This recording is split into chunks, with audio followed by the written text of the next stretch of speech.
Sorry about the interruption. My battery died, and I wasn't noticing it. Star Fox 64.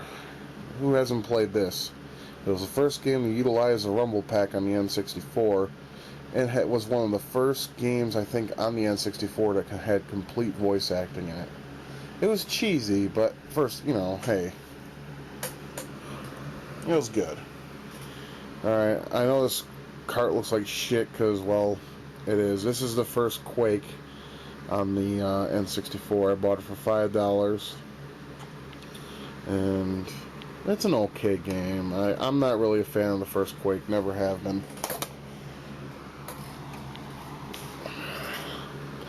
Yeah, Mortal Kombat 4. Now, can someone tell me or answer a question for me about this game? I mean, not just this version, but I'm talking like all versions, including the arcade. Were they serious when they made this game? Because the game seems like a big joke.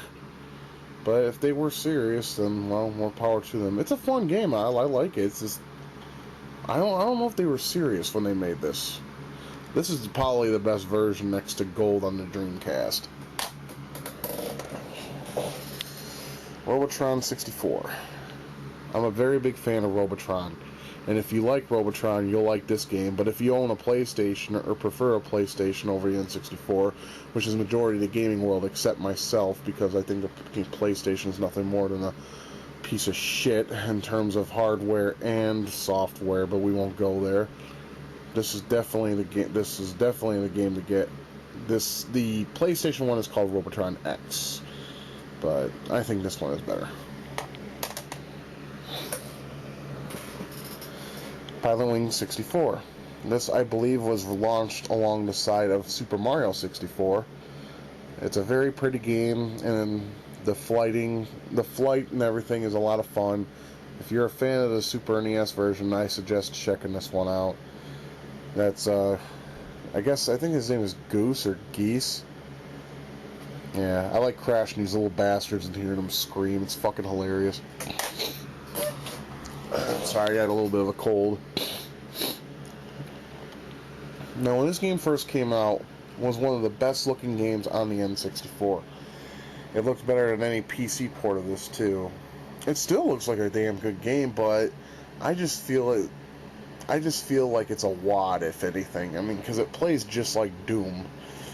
I don't know if they really made this in a way of trying to make it different, but I mean, in my opinion, it's not all that different than the other games out there.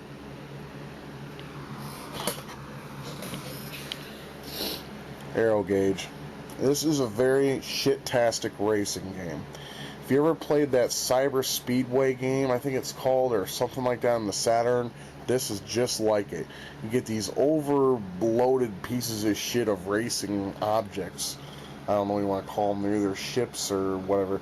This game's garbage. My friend said it was a good game and I picked it up, but this goes to show that you can't trust everyone's opinions in games. This game, terrible. Chopper Attack. Okay, now you're starting to see the games that aren't so good in my collection, in my N64 collection, that is. The thing about Chopper Attack, well, how should I say this? I like the game. I do. You know why? Because you got little POW bastards on the ground asking for help, and when you shoot them with a missile, they go, oh no! It's funny. I like games where you can do stuff that it's funny, for a laugh or two. Stuff you're not supposed to do, but it's something you can do to make the game more interesting.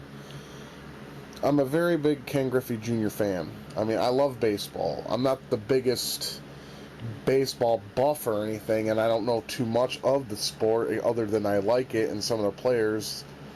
And Ken Griffey Jr. I've always been a fan of, and this game's not so bad, but I have to admit the computer is awfully cheap. But then again, those who've played the Super NES versions of the game already know this. NFL Blitz. This beats the living fuck, and I mean threefold, over Madden. To me, Madden is just a fucking overly rated piece of shit fucking game that just is released every damn year with different stats and maybe a different gameplay schematics. Other than that, it's overrated. It sucks. Blitz, in my opinion, even though there's only three or four of them made, they're much better than Madden. I'm tired of people jacking that fucking game because it's not even worth it. Another game in plastic, Jet Force Gemini. Now, when I first seen this game, you know what I thought? Blaster Master in 3D. I wish I could have said I was right. But this is actually a very good game. My only problem with it is collecting all those damn koala-looking things that remind me of Ewoks. But you can kill them. See? Another reason to like the game. Okay. Now, I have an explanation. First of all, Xena, the Talisman of Fate, is a terrible fighting game with the worst soundtrack in a fighting game next to Power Instinct on the Super Nintendo. I thought this was going to be an action-adventure game because while this and Hercules was released, I think, a couple months apart. Someone can look it up and correct me if I'm wrong or whatever. But this became a fighting game and it's made by our friends at Titus. That's how I feel about Titus. And no, that wasn't real. That was just me making a sound. Wave Race 64. Now, you gotta admit, when this came out, the water effects blew your mind. You can't say it didn't. I mean, and to this day, you know, in terms of gameplay, it stands the test of time. It's a lot of fun to play. Fortunately, I suck at this. I mean, I have a hard time going through the buoys, and I just don't know exactly how to get past the buoys.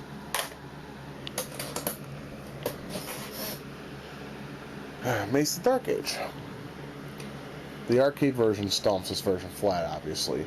But I have to admit, for a straight-to-arcade port from the arcade to the N64, this version plays rather well. The only reason this version didn't have the graphical goodness of the arcade version is, for one, N64's cart, and another reason there's no voodoo in the N64, which I believe powered the arcade version of Mace the Dark Age. You are free to correct me if I'm wrong. Okay, I love this game. I'm an F-Zero fan at heart. I can never deny it. I mean, I could sit here and try. I can't. Because I own every one except Climax, but Climax isn't in Americans. It's a Japanese-only F-Zero in the Game Boy Advance. And I honestly don't think we're ever going to see another F-Zero past GX, unfortunately, because, well, they don't sell very well, but you gotta admit, this one's awesome. And I remember Game Informer giving it a subpar rating, saying the game is just blah. Well, Game Informer are a bunch of Sony fanboys, so who gives a fuck about their opinion, right? From what I heard, this is actually not common anymore. Westwood has actually made a N64 game, Command & Conquer. This is based off the first game. Now, I love this game, but there are very much differences between this and the PC versions and the PlayStation versions. The balance between the two are just unbelievable. Like, if you're, no matter who you are, GDI or not, the computer's gonna fucking stomp you. You can, like, create the biggest army, and your hit, how should I say this, your hit-miss ratio is a joke. But it's a good game. I mean, you'll have to learn how it plays to actually get ahead. You have to cheat the system. That's the best way I can describe it, anyways. Gauntlet Legends. You know, the amazing thing about Gauntlet Legends is this and the Dreamcast versions are actually different. I think the Dreamcast version was arcade perfect, but this version was kick-ass because you could save your items. In the Dreamcast version, I don't think you could. But do you remember when this came out? Two things came out at the same time that were just as awesome. One is sitting over there, the Sega Dreamcast, and the other was Final Fantasy VIII. Of course, Final Fantasy VIII had the most broken magic system of all time, and I would not ever play it again after I had to deal with it when I first played it. Fucking broken ass magic system.